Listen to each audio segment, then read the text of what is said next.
Okay.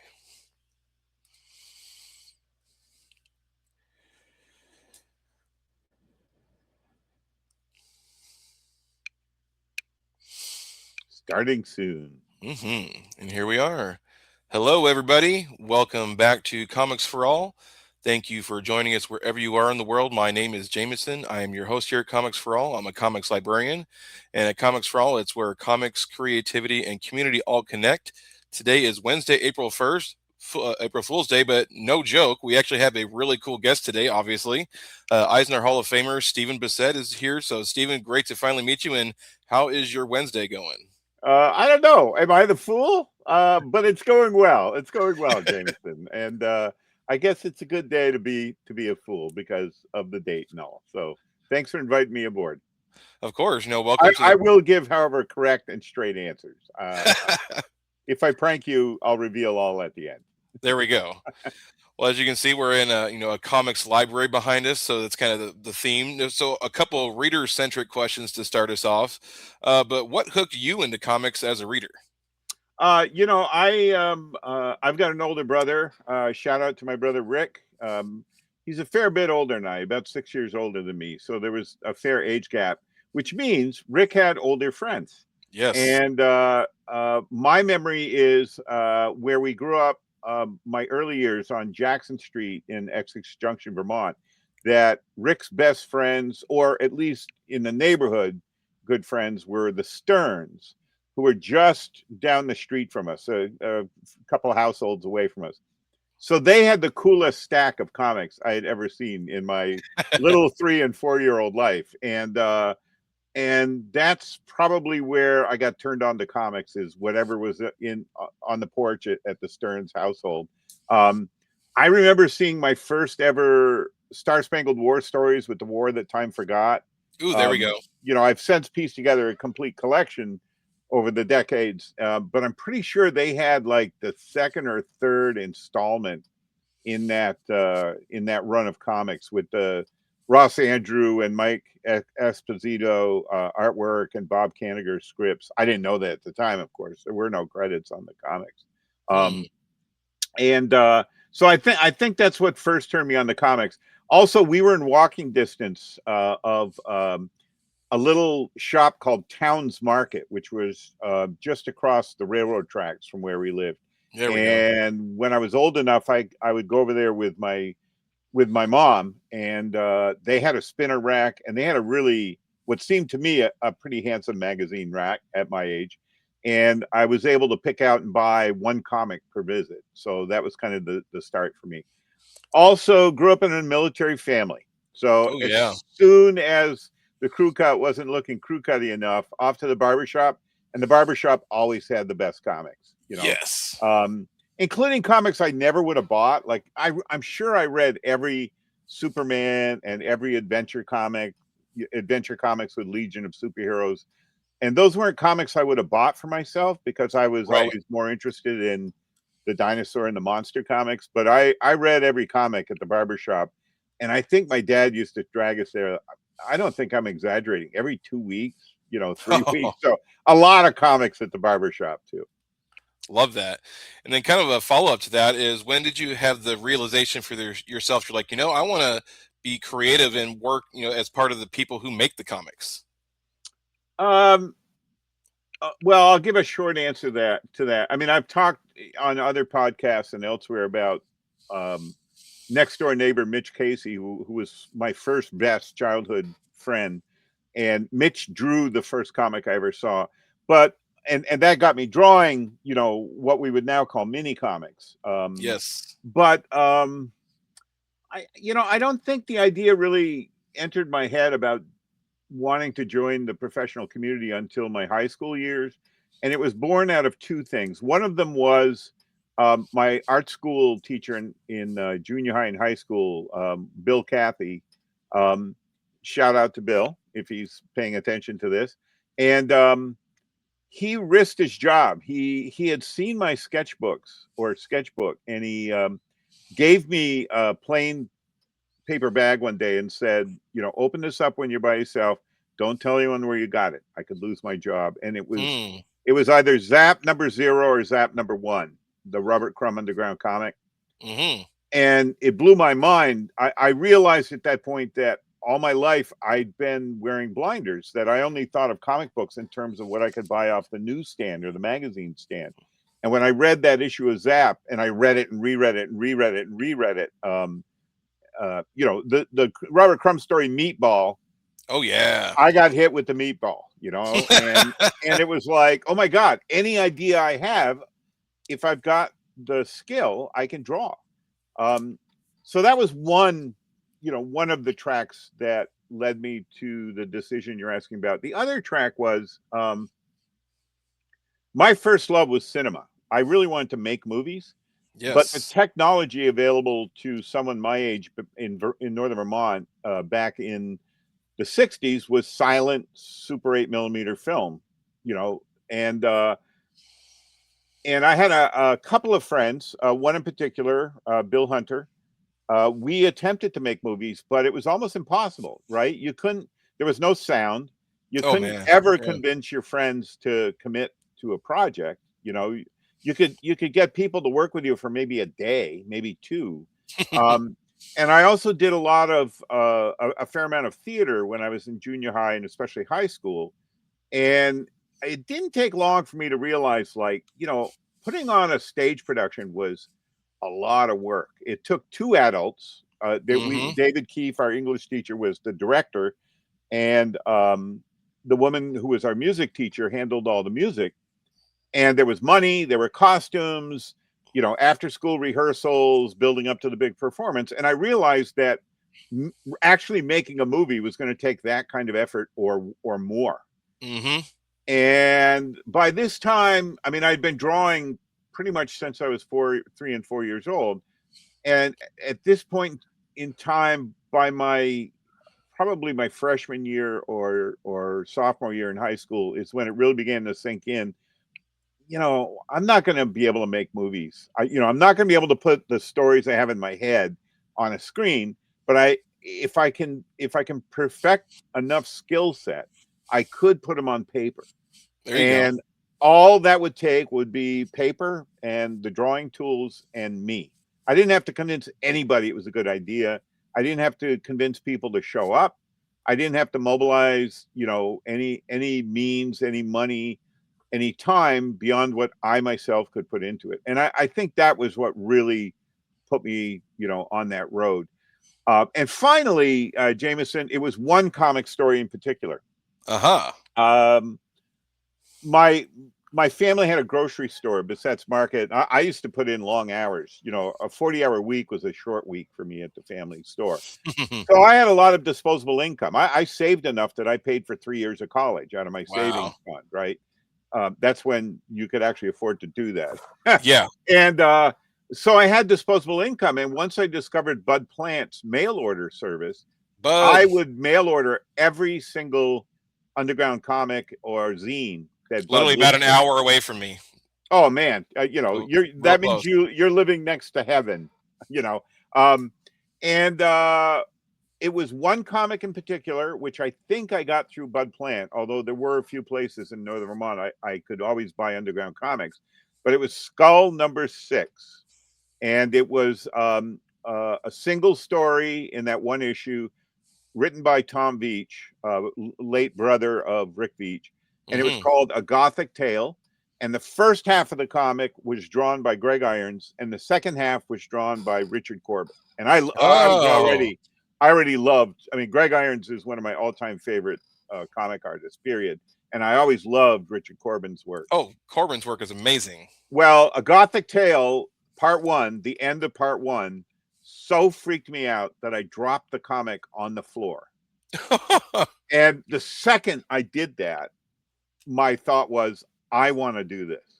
Like I want to figure out how to do this. Like how do you make a comic that has that impact on a reader?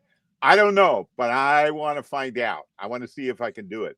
And that was the real, catalyst. When I was at Johnson State College, I went 2 years at Johnson State College up in Johnson, Vermont. And a good friend of mine there, who I'm still good friends with, Tim Varick. He had also seen my sketchbooks that I kept, and he knew how much I love comics, and he had some money that he could afford to throw at a comic, and he said, "Steve, Hmm. I'll pay for the print run if you want to make a comic book, and $200 could get you 200 copies of a magazine format black and white publication at the printing press that was right there on the campus." Dang. And Tim was as good as his word. He put up the money. We printed 200 copies. We sold enough that we were able to pay Tim back. Um, and uh, and that was the real start of my pro career. That was the comic I sent to the Joe Kubert School mailing address when my friend Steve Perry, the late Steve Perry, who was the first comic book fan I ever met, the first comic book collector I ever met. He had the long white boxes. He would bag his Hmm. comics. I'd never seen that before. And he was subscribing to the Comic Buyer's Guide, which used to be the weekly tabloid publication from Krause Publication. Although I think Alan Light was actually publishing Comic Buyer's Guide when Steve showed me the issue that had the first announcement of the Joe Kubert School. There was a regular column called Beautiful Balloons, Ooh. and that's where Joe and his wife Muriel announced that they were going to form the school.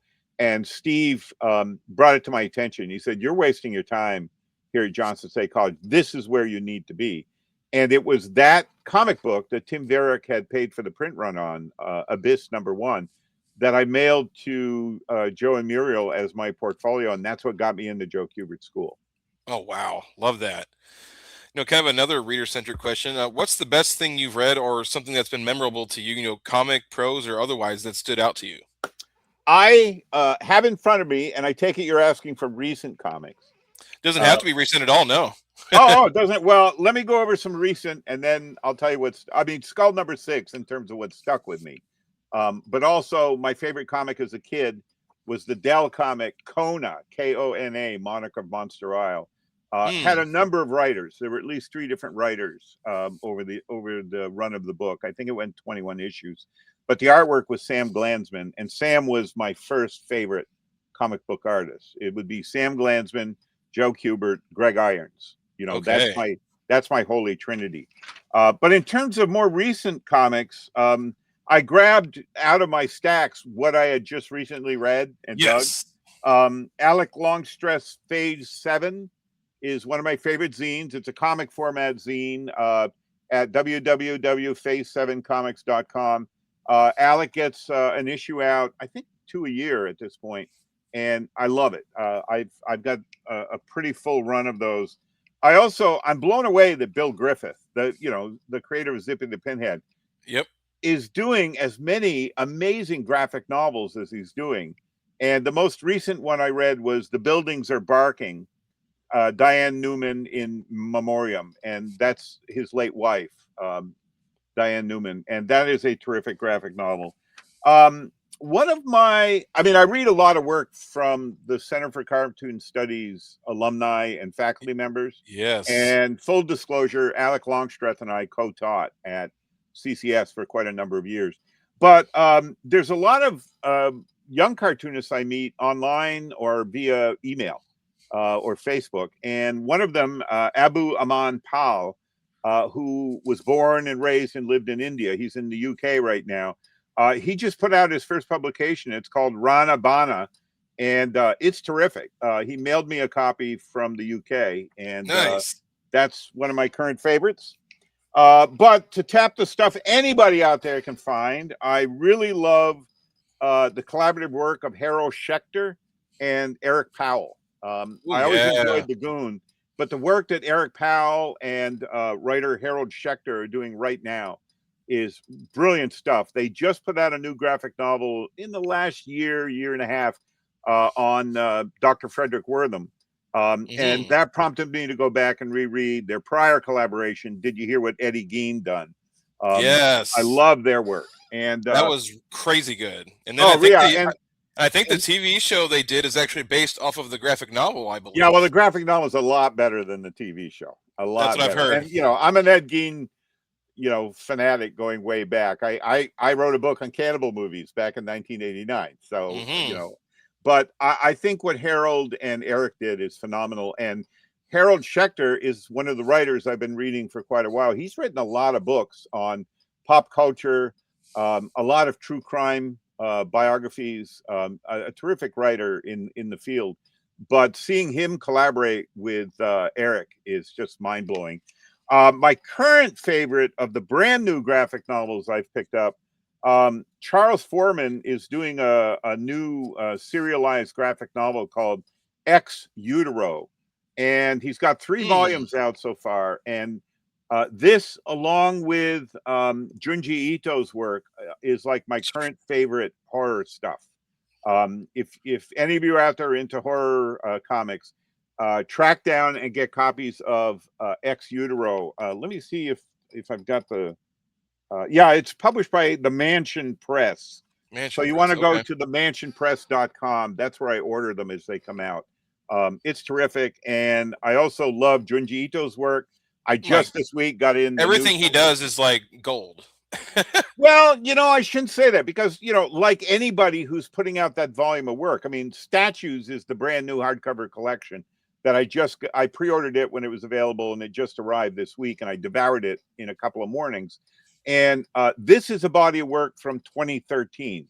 We're getting the work, translated here in America Years decades after. even after it's come out in Japan originally. And I love Junji Ito's work, but part of why I love it is it's erratic. It's hit and It miss. is. In any one collection, there'll be like in this one. I think there's 2 great stories in here, which is 2 greater stories than most people ever get to do in their careers. Correct. But I like and I enjoy the variety of it. I like that sometimes it's hit and miss. You can tell sometimes that he kind of runs out of pages. Yeah. But it gives me the feel of I used to follow Steve Ditko's work in the Charlton anthology comics, like The Many Ghosts of Dr. Graves and Haunted Yes. Library and so on. And reading Junji Ito's work in this regularly, where every year there's a new collection out, kind of has the feel of, Junji is putting out the work as regularly and as steadily as the cartoonist whose work I grew up with. And Correct. so I feel a real affinity with it as a reader. I also really recommend, I'm a fan of Emily Carroll's work, and I just finished A Guest in the House, which is the most recent graphic novel I know of from Emily Carroll, and highly recommend it. And my friend Rick Veitch, I just this past month, the new True Man, the Max Mortal volume Ooh. came out, and man, Rick never fails to blow me away. Really highly recommend Rick's work. Past comics, too many to name.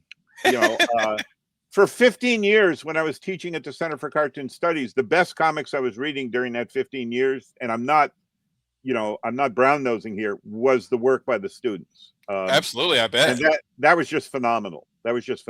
And I miss that. I don't get that anymore. But I think we're in a real rich period. I mean, I'm reading the best graphic novels that I ever read in my life right now.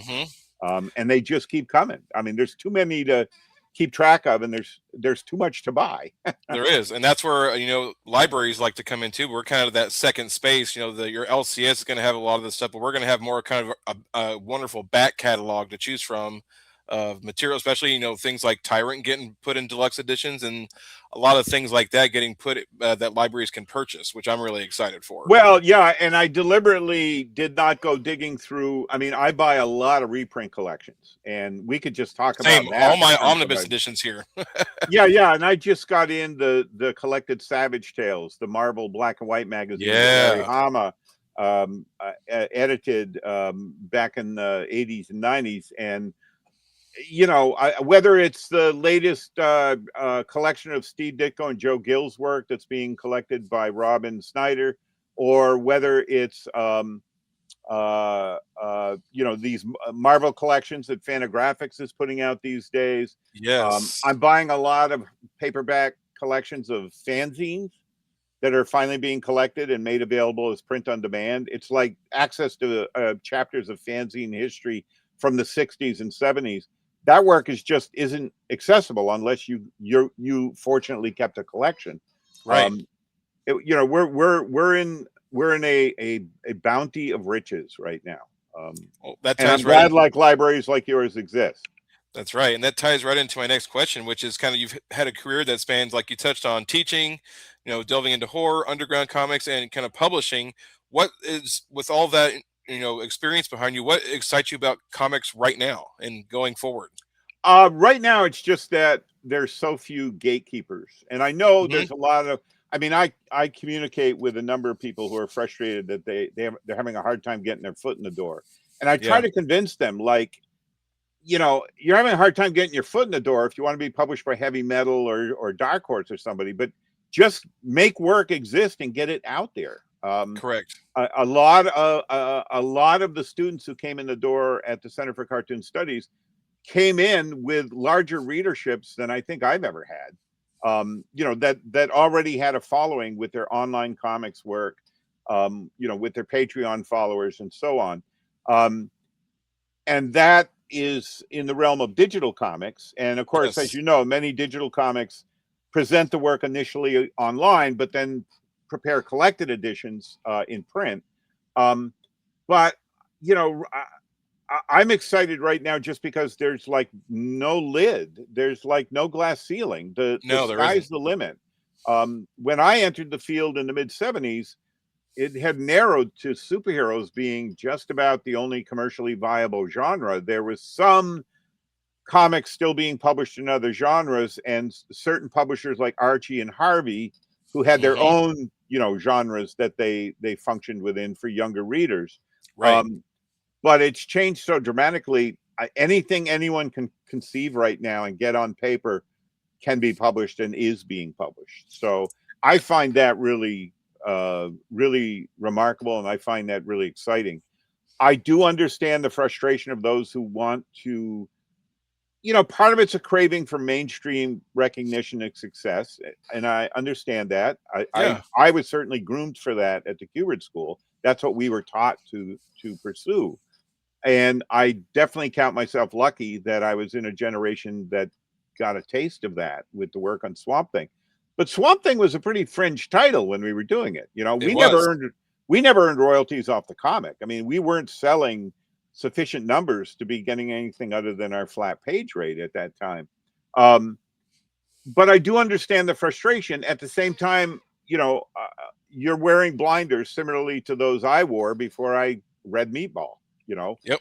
Anything's possible in comics right now, and um, there is no easy way to make a living. I don't care if you're pursuing being an electrician or pursuing a career in comics. It's going to take hard work. It's going to take not giving up. It's going to take a lot of false starts, and it's hard when you're starving. I mean, I That's went right. through decades of starving. Trust me.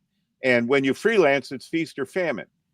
Whatever illusion people have out there of success, uh, I'm living on Social Security check to check a lot, especially during the winters at the Hmm. age I'm at. And thankfully, I paid into Social Security. um, I certainly didn't have a day job that bankrolled it Right. for long anyway. And, so don't chase the illusion of the success. Make the work you want to make, get it out there. If you have to collaborate to do it, if you're a writer who does not draw and Correct. collaboration is necessary, there's plenty of artists looking for writers to collaborate with. It creates legal complications. Who's the owner of this baby? But don't let that stop you. Um, and I'm encouraging that because that contributes to the richness of the comics that are available to us right now, Jameson. I mean, I can't believe. I mean, I just listed a number of books for you that I gravitate to because I'm into weird shit. But there Yeah. are wonderful comics out there in every genre right now.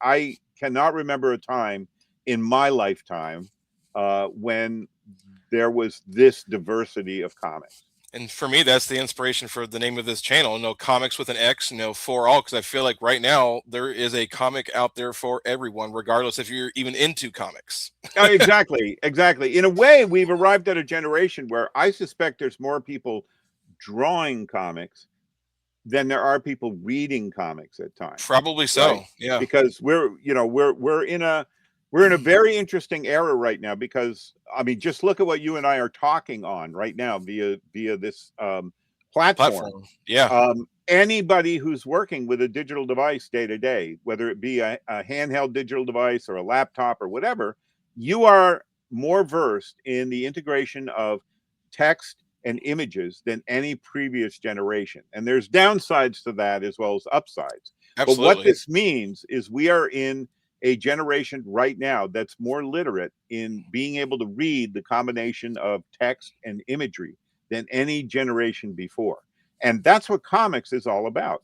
Comics are all around us. You know, I go to a restaurant, I go in the restroom, there's a comic on the Exactly. wall telling employees how to wash their hands. You The get on an graphic narrative. airplane, you get on an airplane to go anywhere, the first thing you're told, you know, by the pilot is to listen to the instructions before they take off, and you pull out of the pocket a comic that's showing you where the exits are, how to latch your safety belt, and so on. Comics are everywhere around us right now, and you just got to realize how saturated the environment is to understand that that's why we're in a generation of more comics creators than I think ever before. And two, kind of going into the historical elements, the graphic narrative is something that humanity has used for, millennium, Oh, where yeah, yeah. images with text, or even just images in sequential order, or not even in sequential order, but storytelling through images and graphic narrative is something we've always relied on as a species, and a way to communicate and be social with each other. Well, yeah, it's the beginning of language. I mean, when I was teaching comics history, one of the things I had to clear up my own head on, and which one of our instructors, who now pretty much runs the curriculum part of the school, the great Jason Lutz, creator of the graphic novel Berlin, you know, Jason Hmm. had a great introductory talk each year about how the letters of the alphabet evolved from picture language. They did. So Yep. all these aspects of how we communicate grew out of visual narrative forms. And I always recommend, if you ever have a chance to take a linguistics class, do Oh it. It's yeah. a fantastic, insight into how language is and construction and how we use it. So Steve, going into your artwork a little bit, your work has always been described as, kind of tactile and having almost like a visceral texture. How did you kind of develop and use that style over your uh, decades of experience? Well, I was always drawn to, no pun intended, I was always attracted to, let me use that word, the cartoonists whose work felt real to me. And by real, I don't mean necessarily representationally real, but I think a big part of why Sam Glanzman's brush, pen, and ink work so mesmerized me when I'm talking about when I was a real little kid, 4 years old, is it felt alive to me. And there were certain things Sam did when he was working with a brush. He would like, the comic I copied over and over and over again to where the point where I wore it out was the Classics Illustrated World Around Us, called The Illustrated Story of Prehistoric Animals. And Sam doesn't have a lot of work in there, but he did some full page portraits of dinosaurs and one of the sequential narratives in there. Sam would do this thing where he would make little marks in the air, right? Like a dinosaur. There's a beautiful full page shot of a Brachiosaurus, another one of a Brontosaurus, another of a Diplodocus, and there's little flicks of ink in the air. And what it looked like and felt like to me as a kid was like being in a barnyard. I mean, I had relatives who had farms, I had neighbors who had farms, and there's all this shit in the air. There's flies everywhere. There's cow shit everywhere. Um, and Sam's drawings of nature felt alive to me in a way that no other cartoonist work did. As I got older and I fell in love with the work of Joe Kubert, Joe also had an inking style that felt really alive to me. Anything he drew looked alive, felt alive. Um, so that's what I was emulating. And by the time I was getting into underground comics, I mentioned earlier Greg Irons. Greg Irons was also a master of brush and ink. And Rick Veitch used to call them meat comics, MEAT comics, because everything Greg drew looked like it was made of flesh. And again, it just looked and felt really alive to me. So when you refer to the descriptives that you used in asking me the question, that's where my mind goes. Like that's those are the cartoonists whose work attracted me. That was the work that I wanted to emulate, and it wasn't so much trying to cop their licks, although I've done my fair share of that, like anybody. Um, it was that I wanted to try to figure out, with the drawing tools available to me, how can I make things look alive, as if they're alive on the page? So that's really where that comes from, Jameson. All right, sorry about that. My That's computer. okay. You're back, and I My kept talking, so I think I don't think we had a heartbeat miss. That's okay. My kind of follow up to that is, what lessons from working on Saga of the Swamp Thing kind of still guide you today? Oh, I learned so much. I learned so much. I learned so much working with the two editors we had, Len Wein, and then Karen Berger took over with Swamp Thing 25. Um, I learned so much working with John Toddleman. Um, I have a really like spastic ink line, and part of it's deliberate. I want to have it be that energized, but seeing Yes. what John Toddleman and John and I had been friends since my second year at the Kubert School. John was in the wave of students who came in with Ron Randall and Tom Mandrake and Jan Dursma. They were the second class at the Joe Kubert School. And so John and I go back to, we met in the fall of 77. So I really was intimate with John's work, and we had also played with jamming on individual pieces. But once we were Hmm. working together on Swamp Thing and getting to see my pencil pages turn into John Toddleman ink pages, I learned so much. But the person I learned the most from was definitely Alan Moore.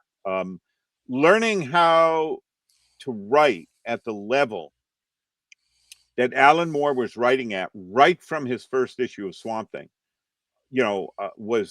was phenomenal, and I'm still absorbing lessons from that body of work. I tried, particularly when I was working on Tyrant and I was writing and drawing my own comic, I tried to apply all those lessons and more. Yeah. Um, and I've been a steady reader since I was a little kid. So I read tons of fiction and nonfiction, but really, the lessons I learned working from Alan Moore's scripts are are going to inform me until the day I die, because I learned so much working with and from Alan. That's right. And that kind of ties into my next question too, which is you touched on you collaborated with a bunch of great collaborators and legendary creators over the years. In that experience, kind of for you, what makes a collaboration work in comics? Well, what makes a collaboration work is if all parties are bringing their full game. Right. I was fortunate in my early years working professionally that I got to cut my teeth working with one of the best, Rick Veitch. Hmm. Rick and I were fortunate in our early years at Kubert School that we got to work under one of the best, Joe Kubert. Joe Kubert was, a strong editor.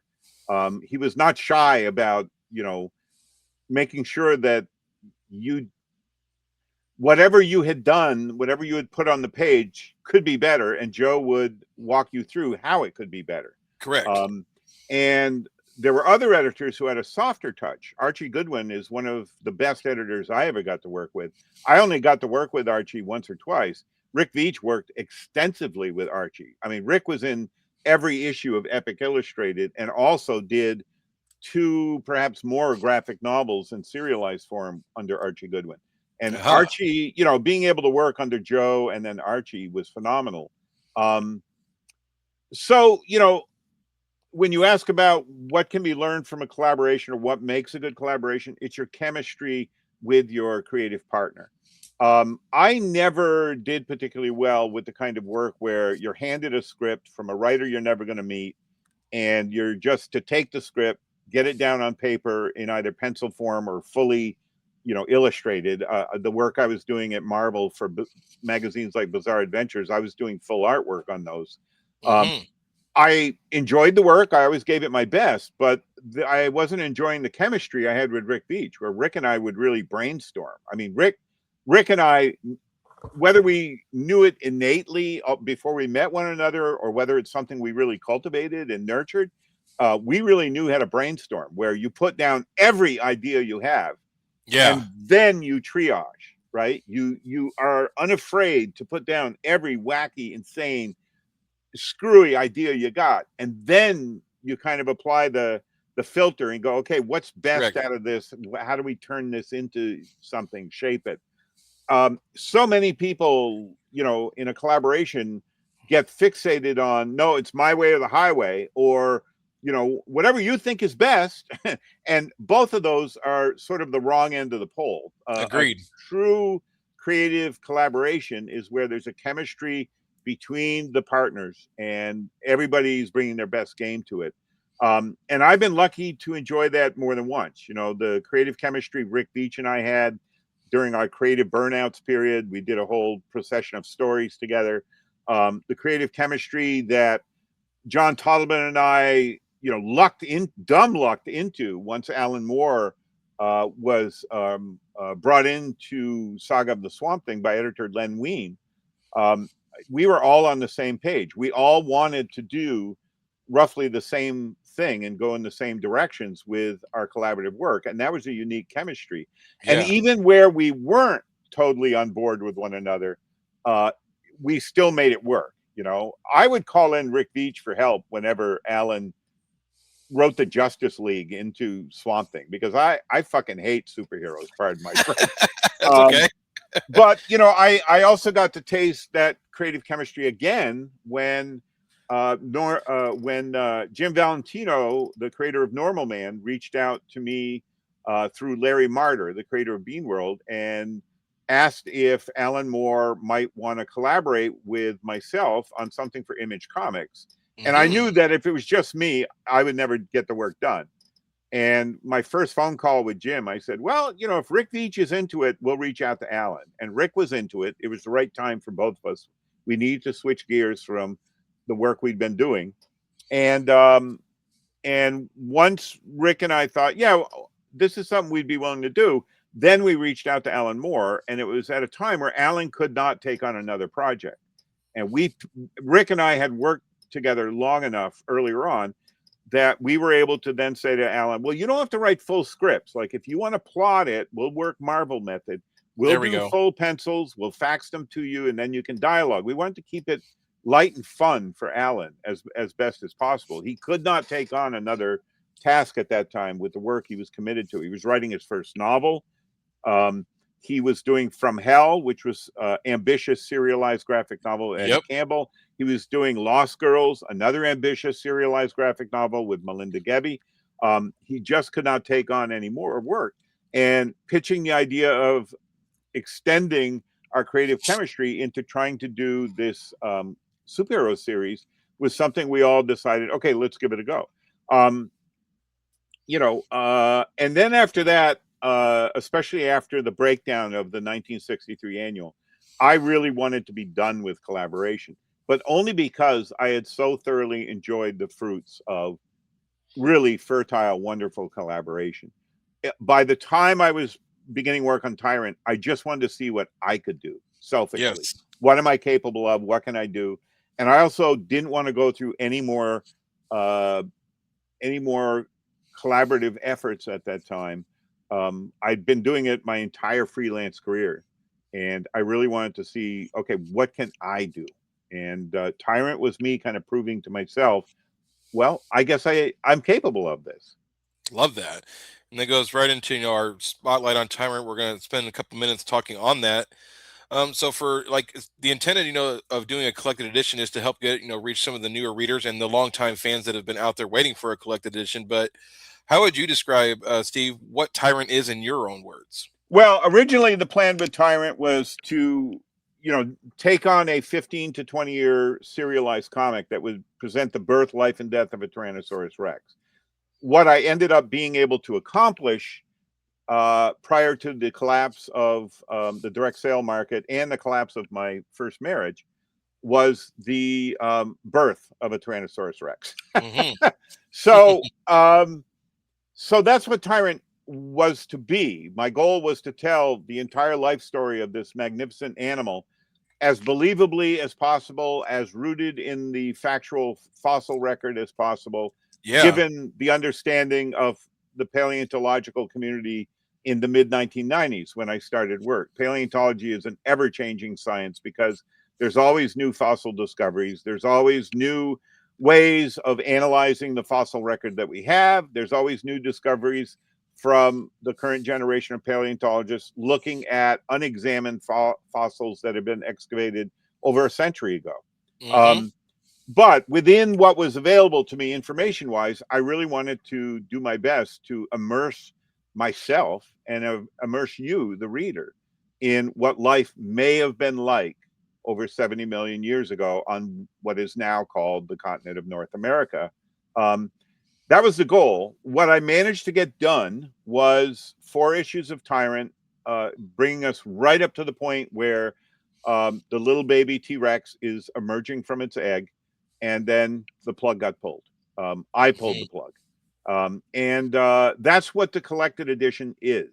There is a fair amount of material in there people have never seen, but when I pulled the plug on Tyrant 1, 2, 3, and 4 was all the completed work that had been published. And that's Right. what these collections are primarily comprised of. The complete Tyrant, there's 2 books in this Kickstarter. Yep. Let There's me go back to that. there's the art edition. Oop, I missed that.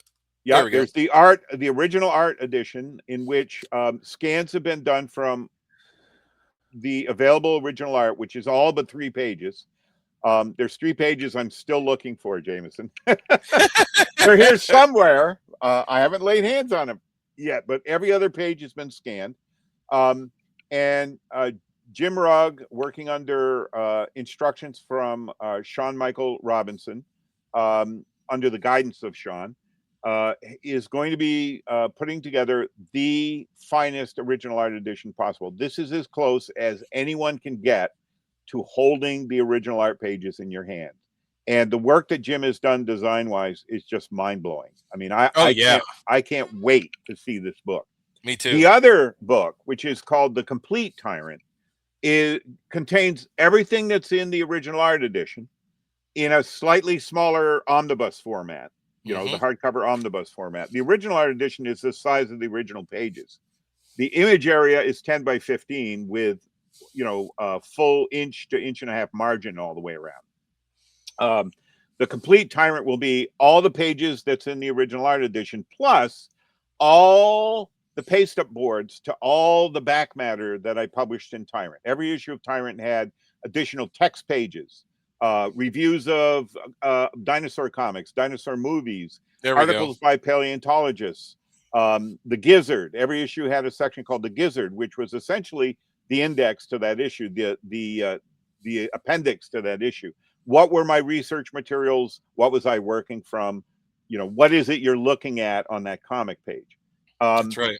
Plus, the complete edition also has complete stories I had written and drawn featuring prehistoric life forms before Tyrant, Aha. and sample pages from some of the prehistoric themed material I did for publishers, where I don't have permission, I don't own the copyright, I can't run the complete story, but I can certainly show you a couple of sample pages, all scanned from the original art.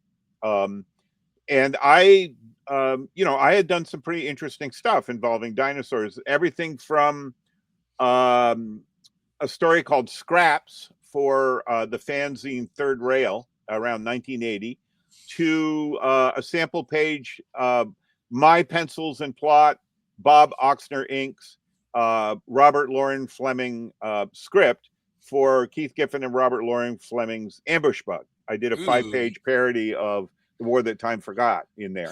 Um, and Jim and our publisher, Chris Stevens, asked, what other paperwork did I have? I mean, we've got material I even had forgotten existed. Wow. And all of that will be in the complete edition. I'm still going through my files, Jameson. I mean, I kept everything. I've got my purchase orders with distributors. I don't know when Jim is going to yell uncle, but it's going to be a fat book. Let's put it that way. And the complete edition also has original unpublished essays and articles by guest writers. Rick Veitch wrote a tremendous piece for it. Dr. Michael Ryan the paleontologist who was my go-to expert right from the time I Yes. began Tyrant. Michael and I did a Q&A interview piece, and that's one of the pieces in there. Jim Rugg wrote a piece. There's a lot of additional material that was prepared exclusively for the complete Tyrant edition that Jim is pulling together. And it's a beautiful book, even just from the outside. And you touched us on a little bit, but for as a creative person, what was some of the challenges you really faced in telling such a non-human story? At least what you did, like you said, what you got finished. What were some of the challenges you faced in creating those pages alone? Well, okay, I'll approach this two ways. Number one, part of why I did it in comics is the perfect medium to tell this kind of story. Hmm. There is a terrific dinosaur novel called Raptor Red by Dr. Robert Backer, who Really is, good. yeah, and he is a professional paleontologist. He was quite visible and famous for a number of decades, appearing, whenever there was a news item about current digs, Robert Backer was one of the go-to guys. Now, I love that novel, but every time my eye hits the name of the velociraptor, it stops dead. These are Latin names that have been affixed to the species of animals Right. identified from their fossils. I don't have to name my characters in Tyrant. The beauty of comics is I show you that creature. And whatever I've written as the omniscient third person narrator, in conjunction with that creature, you as the reader make the connection between my words and what you're looking at. So I don't have to name these creatures. I don't have to give them names like in The Land Before Time, Sarah the Triceratops, and so on. Yes. Um, there is one character I named, Eggsucker, but that's because I wanted you to be worried about what happened when Eggsucker got to the nest. And that name provides that element of suspense, if you will, right? Yeah. This Hmm. is a character who you don't want around dinosaur eggs. But that was my only exception. And so it wasn't a challenge in that regard. Once I decided on comics being the medium in which to tell this story, comics got rid of a lot of the challenges of writing a piece of fiction about a dinosaur. I've read dinosaur fiction all my life, and what always makes it a stutter read is as soon as you see those Latin names in print, it pulls you out of the flow of the narrative, right? It Another does. part of your brain is kicking in, like, oh, okay, a velociraptor, I can picture that, right? If I'm just showing it to you, I'm removing that. It's not really a roadblock. It doesn't stop any of us from reading and enjoying that fiction, but it does remove one of the artifices that complicates telling the life story of a dinosaur in fiction, just in written form, in the form of a Yeah. novel or a short story. Now the challenges were self-imposed. I got letters that I published in Tyrant. I mean, one of my favorite early letters was Derek Dryman, who I later got to work with on some SpongeBob comics. I drew a couple I drew the monsters in a few SpongeBob comic stories that Derek was the writer and artist on. Awesome. And a lot of people don't know about that work, but I did it. I was in SpongeBob comics. Derek wrote a letter saying, I don't care about all this science stuff. Just have dinosaurs knocking the hell out of each other, you know? And I could have gone there, but the challenge, which I self imposed, is no, I want to make this as scientifically accurate as I can. Now, Hmm. this slowed down my process a great deal. And I took a lot of ribbing from friends like Dave Sim, Eddie Campbell. I mean, those two in particular. I mean, Eddie still rags me to this day. You know, he envied the readership I had on Tyrant while he was doing Bacchus, but it was a self-imposed challenge. I wanted to. Well, here's how I'll contextualize it for you, Jameson. When Michael Sure. Ryan, my paleontologist friend, convinced me to join the Society of Vertebrate Paleontology, the SVP, and it didn't take a lot of arm twisting to convince me, believe me. Um, I was suddenly able to, for the first time in my entire life, go to a gathering of paleontologists, people more obsessed with dinosaurs than I am. Yes. And what I found very quickly, the first day at my first ever Society of Vertebrate Paleontology symposium, was that the paleontologists who were my age and younger had no compunctions about talking to me. Like they liked comics and they understood what I was wanting to do. And a number of them would say, you know, I almost became a cartoonist. And I Hmm. was able to say, well, I really wanted to be a paleontologist. Like, you know, we were on the same path, but we had chosen those two different paths, right? I Yeah. was the one that went for comics, but I was meeting people who had wanted to do comics, but ended up being scientists. The older paleontologists, ones my age and older, man, it was all they could do not to pat me on the head or pinch my cheek. Like, how cute, right? Oh, a comic about dinosaurs. That's lush, you know? um, so I wanted to steep my process in that world as much as I could. That was part of the fun of doing Tyrant. And it was also Yes. the challenge of doing Tyrant. And I understand why, you know, close friends like Dave Sim and Eddie Campbell were kicking me in the ass. Like they were like, why aren't you putting this out every month? And much, much later, I would say 15 years later, I got a letter out of the blue from Dave Sim when he was started work on his Alex Raymond graphic novel, Hmm. The Death of Alex Raymond, which he's still working on. An edition of it came out, but Dave is still working on his complete edition of it. He Wow. wrote me a letter basically saying, I get it now, right? Like I wanted you to be, I can't remember the exact metaphor Dave used, but I think it was, I wanted you to be in a sailboat sailing as fast as possible over the water, making Tyrant every month. And you were deep sea diving. And Dave got it. Like he now was losing himself in research. And that's a whole different process. I mean, Yeah. as a culture, we take for granted that a novelist like, you know, Thomas Harris is going to spend years to craft a novel. And that's accepted, right? It's like, oh, they're serious literary novelists, right? Right. And with Tyrant, it was not a pretension for me. It was the purpose in part for me. You know, I rewrote and redrew over 2/3 of what became Tyrant number 3, the chapter that takes place inside the egg, because new information was suddenly available to me. I thought I was done with the entire issue. I had written, I had drawn it. I was, you know, just a couple of weeks away from mailing the original art to my printer to print Tyrant number 3.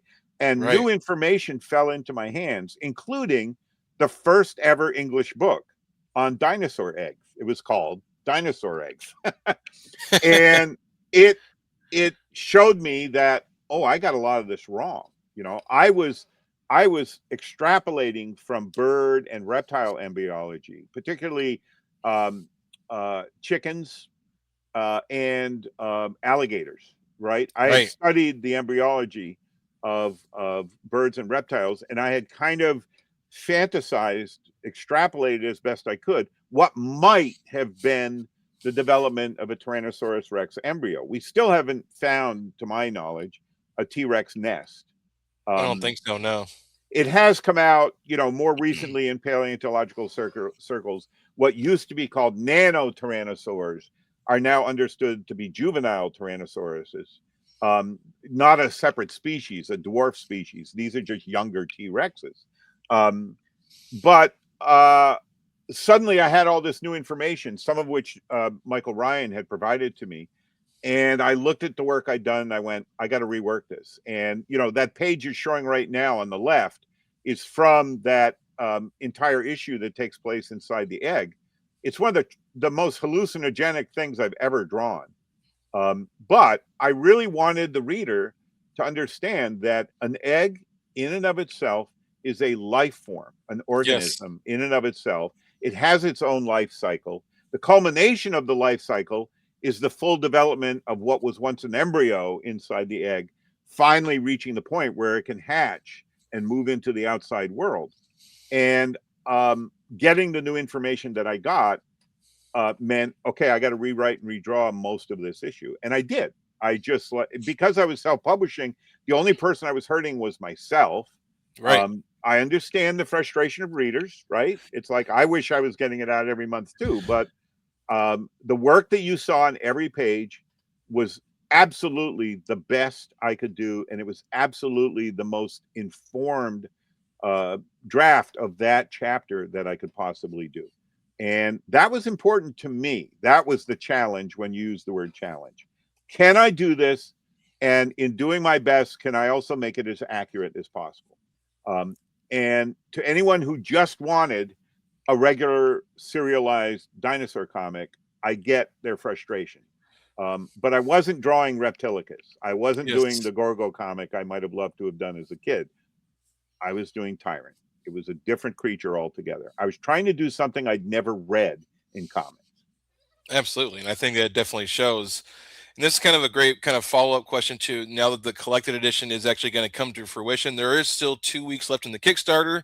It's doing great. So please feel free to support it. But Steve, what does it mean to you to see, a new generation of readers going to discover your work with this new collected edition coming out? I'm blown away. I mean, I'm almost speechless with it. I'm scared. You know, Yeah. I posted something today on Facebook. I mean, if people want to find me, I'm on Blue Sky and I'm on Facebook, and that's where I am.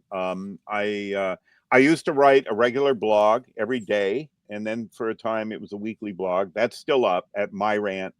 But I did post today on Facebook a short piece saying, because I want people to understand this isn't like, me being displaying false modesty or something. My barometer was I've been doing all these print on demand books using Amazon, right? Mm-hmm. I've got three sketchbooks out that I did with my friend Mark Mastel. It's my artwork, but I would send Mark Mastel my art files, and he curated and edited those three sketchbooks. Okay. Um, I've got two books out in two different book series. One called Cryptid Cinema. We've got 2 volumes out, and the second one called Paleo Pop, which is an extension of the back pages of Tyrant.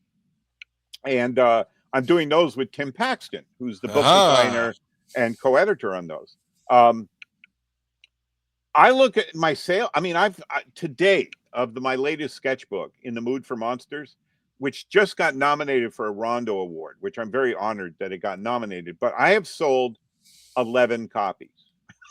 Okay, so when for years, I mean, Chris Stevens, the publisher at Lighthouse, who's doing the Shout out Tyrant Chris. crowdfunder. Chris Stevens tried to court me for years, and I'm not exaggerating, like 4 or 5 years. And I just didn't believe there was interest in this work. I mean, I had to walk away from Tyrant for a couple of key reasons: the collapse of the direct sale market, and there was no way I was going to be able to earn a living on Tyrant the way I had been Right. once there was only one distributor. We went from 12 distributors to one distributor in less than a few months. So that was that. It was a hard decision. I didn't look at Tyrant as a failure, but I had put it behind me. And I really, Chris would say, Steve, there are people out there interested. And I would say, yeah, yeah. And, I Sure. look at my print on demand numbers and it's like, well, I'm on the biggest distributor on the planet. I promote these books as much as I can on my social media without being a complete pain in the ass.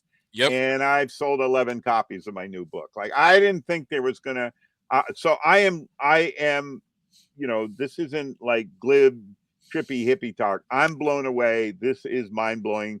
This is Meatball all over again. It's like, Yes. boing, and I was only able to afford to do Tyrant, much like Rick Veitch was able to finally afford to do his dream comic, Roaring Rick Hmm. Rarebit Fiends, because of the income that 1963, the Image comic series, had brought in back in 1993. I mean, that's what bankrolled Tyrant, was Hmm. the income from that. And this crowdfunder is forcing me to rethink what I thought I was going to be doing for the rest of my life. I don't know if this readership is going to be happy with the final results. I certainly hope they will be. Jim Rugg is making, just amazing books out of this body of work. Yes. And my goal now would be, if my health stays, to go back to work on Tyrant. But I'm also not the man I was in the mid 1990s. I'm not as young as I was. I'm not as focused as I was when I sit down at the drawing board. I can still draw. I do pretty good work still when I make myself sit and draw, but I'm not I talked about this at length in one of the podcasts that Chris Stevens and Jim Rugg and I did earlier. I don't live in the zone anymore. For Yep. like from 1976 until I pulled the plug on Tyrant in about 1996.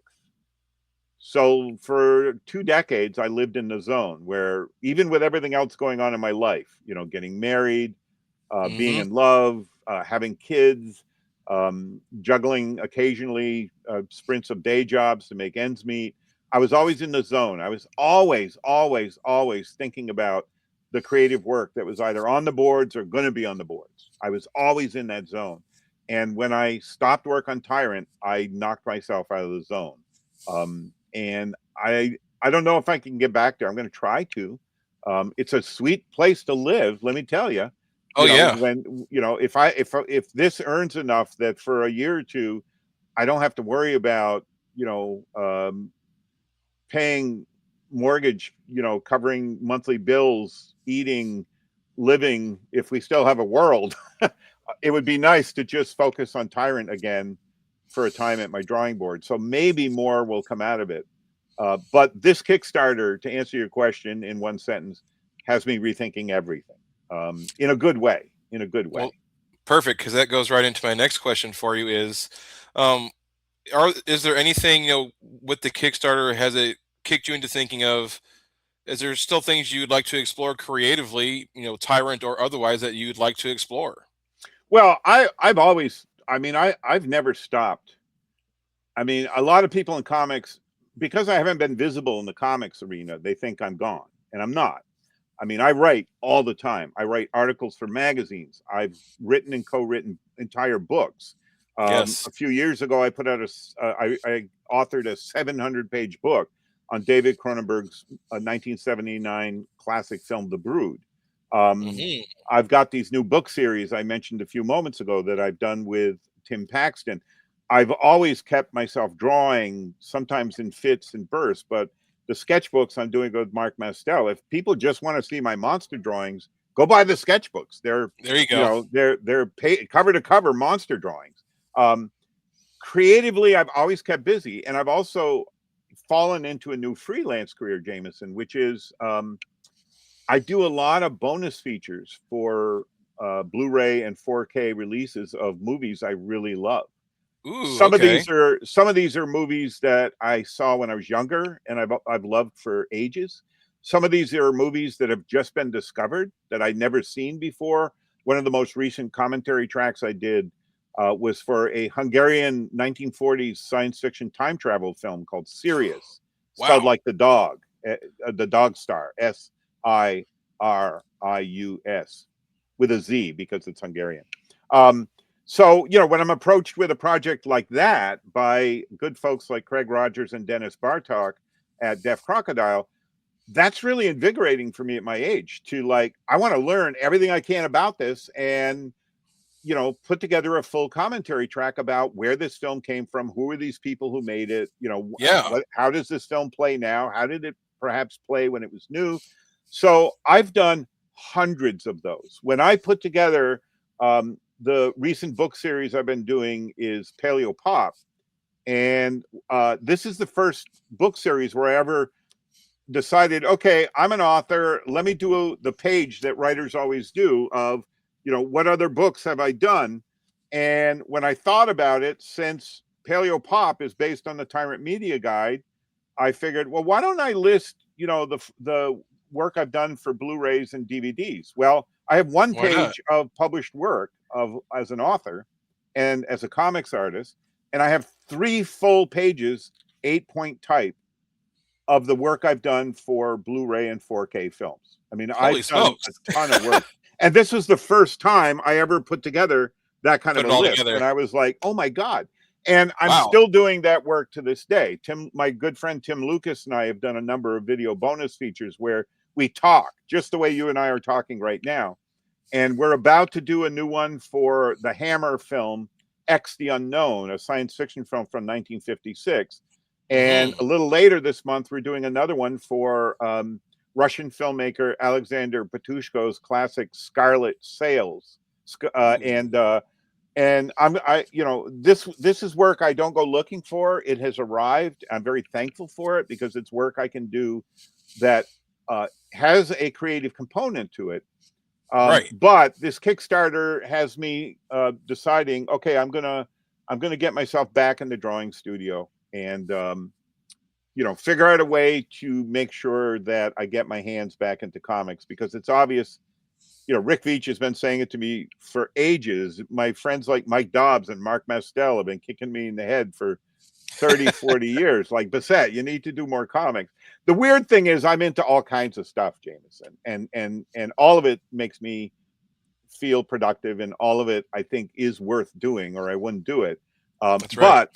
But my friends who are writers are like, why are you wasting your time doing comics? My friends who are cartoonists are, why are you wasting your time writing? Um, I also write fiction. I had a new short story published last year, the Spectre of South Hollow, which is in a brand new short story anthology called Nosferatu Rises, and I also contributed to a collaborative novel called Studio of Screams a few years Ooh. ago, working with some great novelists: Stephen Volk, Mark Morris, Christopher Golden. Um, I really feel thankful that I occasionally get to dabble as a writer in fiction as well as nonfiction. Right. Um, but I know that people in comics are just like, I mean, the feeling I clearly am getting from this Kickstarter is, Bissette, do some more comics. But I also have a large back body of uncollected comics work that, I mean, I did a lot of work that I own and co-own from, 1976 onward. And if people want that stuff out in collected form, maybe I'll be doing some of that with Chris Stevens at Lighthouse. Maybe I'll be doing some of it with Jim Rugg and Chris. Maybe I'll be doing it in other ways, but I'm going to make the best use I can of whatever time's left to me. That's right. That's really exciting. At least what you can talk about. What else do you have in the works for the rest of this year that you can talk about and share with us? Well, this coming week on April 9th, I'm being inducted at my home state, Vermont, the Vermont State House. I'm going to meet the governor, and Hey. I am the next Vermont Cartoonist Laureate. I am the sixth Vermont Cartoonist Laureate. This has been going on for, well, this will be 18 years. And, earlier, James Kochalka was our first Cartoonist Laureate, and you're familiar with Aha. James Kochalka's work. Yep. He was followed by Ed Koren, Alison Bechdel, Rick Oh, Veitch, and I'm accepting the either the laurel or the torch. Choose your metaphoric object from Tilly yeah. Walden, who Tilly Walden Ah, was the most recent cartoonist recent. laureate. Wow. And the reason I mentioned that is when James Sturm called me up earlier in the winter and asked if I'd be willing to take on the position of Vermont Cartoonist Laureate, I said no. And then within 24 hours, and I know James didn't orchestrate this because both of them came out of the blue, and one of them showed up in the mail, and there's no way he could have had it already in the mail. Right. I heard from two of our alumni from the Center for Cartoon Studies who were reaching out to me to thank me for being a teacher who had worked with them. Love that. One of them via a private message, I got to thank you. And then the next day in the mail, I pick up the mail in the morning, and there's a package, and there's a new graphic novel from one of our former students, and a note inside, hand scribed and signed with a sketch, saying thank you for being my teacher. And I realized, okay, I still have a job to do then, right? I mean, Hmm. I'm now seeing the harvest, if you will, from Right. all the years I had put in, 15 years teaching. So I went back to James Sturm, and I said, under the condition that I can get some help, grants, funding, to use my 3 years to edit and co-author a book on Vermont cartoonists. There's never been a book on Yes. Vermont cartoonists. Great Um, idea. and there's a rich history of cartooning in Vermont. Hmm. A lot of people that people should think of as Vermont cartoonists, like Pulitzer Prize winning editorial cartoonist Jeff Danziger, is a Vermonter. Um, Hmm. Didn't know and that. obvious ones like, Rick Veitch, myself, all the Veitch brothers, actually, Tom Veitch as well, who was a key writer and shaker and mover in the underground movement, born in Bellows Falls, Vermont. But there's also a lot of cartoonists people don't think of as Vermont cartoonists. One of my favorite folk singers, the late great Michael Hurley, who was an amazing musician and a very funny songwriter. He shuttled between Portland, Oregon, and Northern Vermont. And I used to go catch him in concert when I was in my high school and college years in Northern Vermont. And I would always try to go to his concerts, not just because I loved his music, but because he sold mini comics that he wrote and drew, Aha. featuring these two coyotes named Boone and Jocko. And I loved Michael's mini comics. And so there's a lot of Vermont cartoon history there. And my definition of comics is pretty wide. Single panel cartoonists like Ed Koren, Mm-hmm. well known from the New Yorker. He was our second Vermont cartoonist laureate, I think. Ed will be in there, but I'm going to reach, as far as I can into the past. But I also want to interview and cover a lot of the current cartoonists who are working in the state. And of course, now that there's been a cartooning school here since summer of 2005, there's an entire graphic novelist community Alumni, that's yeah. come out of the state. Exactly. So that's one of my pet projects that won't be at the drawing board, and that will keep me from the drawing board at times. But that's a book I really want to put together. I've also got a number of cartoonist friends who are world renowned who passed away in the recent years, like Skip Morrow. And I Mm-hmm. really want to make sure that cartoonists like Skip are in there as well. Um, so anyway, blah blah blah. I'm going to keep doing the sketchbooks with Mark Mastel until Mark Mastel says I don't want to do this anymore. I'm going to keep working with Tim Paxton on these books, collecting my essays and research into different aspects of horror, science fiction, and fantasy films. I'm obsessed with this cryptid cinema body of research as a storyteller, because part of why researching these films that are about cryptids, Bigfoot, Yeti, Loch Yeah. Ness Monster, but also movies with fictional cryptids, King Kong, The Creature from the Black Lagoon, the Godzilla, they have a certain storytelling template. And Mm-hmm. part of my fascination with writing about film history as well as comics history, and I write quite a bit about comics history. I just delivered two essays to DC Comics for the upcoming Jack Kirby Demon omnibuses that are coming out later Ooh, this year. beautiful. And I'm also contributing essays right now to the forthcoming Swamp Thing omnibus collections that are going to be coming out from DC Yes. over the next 2 years. Um, but my first love is still movies and writing about these genres of film, paleontological, paleopop themed media, and also the cryptid cinema. It's fun, it's fascinating, and to me, other than occasional books that exist, nobody's really dug into any of these as genres. Um, and I want to go there. That's part of what I hope to accomplish before I get kicked off this dust ball, however it's going to happen. That's fair. Well, one of my last questions is a fun but odd one. What is your favorite snack or meal to power yourself through working through a project for a few hours? All right. So I don't eat when I'm drawing. So I'll start there. Okay. Okay. And I don't eat when I'm writing. So I'll start there. I'll tend to drink, mango juice. I drink water all the time. But if a snack is required, Jameson, and I don't want to skirt your question, of late I've become very fond of prawn crackers. Prawn We've crackers. Interesting. Yeah, we've got a Thai restaurant in the area that also has a large retail store, and Mm-hmm. I really love the lobster crackers and the prawn crackers. They're tasty little crisps. Um, I'm a chocoholic, so dark chocolate any time of the Yum. day or night for me. I don't drink coffee. I don't drink beer. I don't drink alcohol. So chocolate is my main snack vice. No two ways about it. And if I'm going to have chocolate, I'm going to have dark chocolate. Um, I'm going to avoid headache inducing, 70% coca chocolate, and I'm going to go for, dark chocolate that has a bit of sweet to it. So There we semi-sweet. go. Well, my last question is a reader centric one, like we started off with. What is next in your to be read pile? Oh wow! Well, right now I'm reading a book that I contributed to. Aha.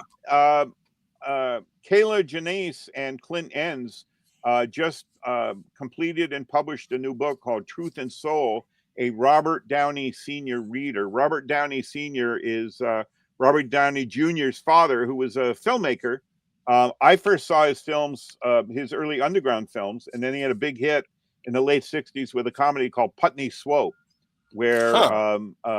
a black advertising executive takes over a major New York City ad firm and turns it completely ass upside down. It's a brilliant black comedy, and I contributed an essay to the book, and this is what I'm reading right now. And in terms of graphic novels, having read the latest from Emily Carroll, who signed this one E.M. Carroll, a Mm. guest in the house. I pulled Emily's earlier graphic novels off the shelf, and I'm going to revisit those.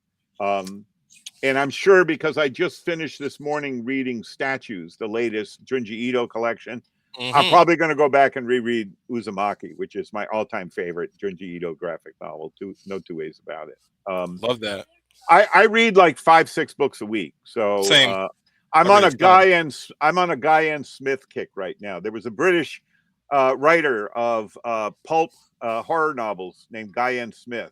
He was incredibly popular in the '80s. I mean, he cranked Hmm. out hundreds of novels, and I've got a small collection of them. He's best known for a series of novels about carnivorous killer crabs. Ooh. So, but I pulled off my shelves some of the ones I hadn't read in decades, like The Throwback, and what's the other? Oh, Bats Out of Hell is the one that's up by my bed right now. I Hey, can't great. recommend them to readers, but I love them and I'm enjoying them. So there you go. Perfect. Well, Steve, that takes us to the end of our conversation. It's been great having you on. Any last thoughts you'd like to share with the viewers? We've had viewers the entire time before we head Wow. out. Well, I just want to say thank you to everybody for listening to you and I have this conversation. I Hmm. cannot thank people enough for the support that continues to pour in for the Tyrant Kickstarter. I'm speechless. I'm just completely blown away by it. And the other thing I'll say to all of you is, if you have a creative bone in your body, if you got that itch, make whatever it is you make. Right? If Yep. you're a musician, make music. If you're a cartoonist and want to make comics, make graphic novels. One of the only ways we're going to get through this insane period we're at right now in our national and international history is because creative people keep creating. That's right. One of my goals every day when I wake up is what can I do today that is not going to hurt anybody, consciously hurt Hmm. anybody, and let me do that. So I guess I guess that's what I'll leave y'all with. So Perfect. That's a um, great way to close this out. I'll also mention our son Danny Bissette is a musician. He put out a new LP over the winter, and he's working on an EP right now. So if you like my work, maybe go online, look up Danny Bissette, last name spelt the same as mine, and listen to some of Danny's music and let him know you listen to his music. If there's any living harder to make right now than being a cartoonist, being a musician is it. That's so right. Can't uh, argue with that. and we all feed on and depend on music, and the whole music industry as it once existed has been upended. um, if you love the comics out there, support the cartoonists. If you love music, support the musicians whose work you love. And support means don't listen to it for free, don't go looking for it for free, find some way to kick in to support, Yep. because if they can't eat, they can't make the work. So there you go. That's There's my right. 2 cents. Yes. All right. Well, Jameson, Steve, thanks so much, and good luck with the library. Where is your library? I'm in the Sacramento region. Ah, okay.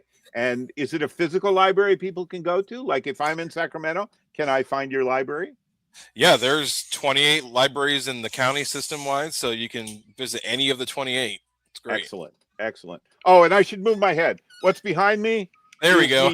This is the Tyrant banner that Rick Veitch's wife Cindy Leschek prepared and that I painted with fabric paints.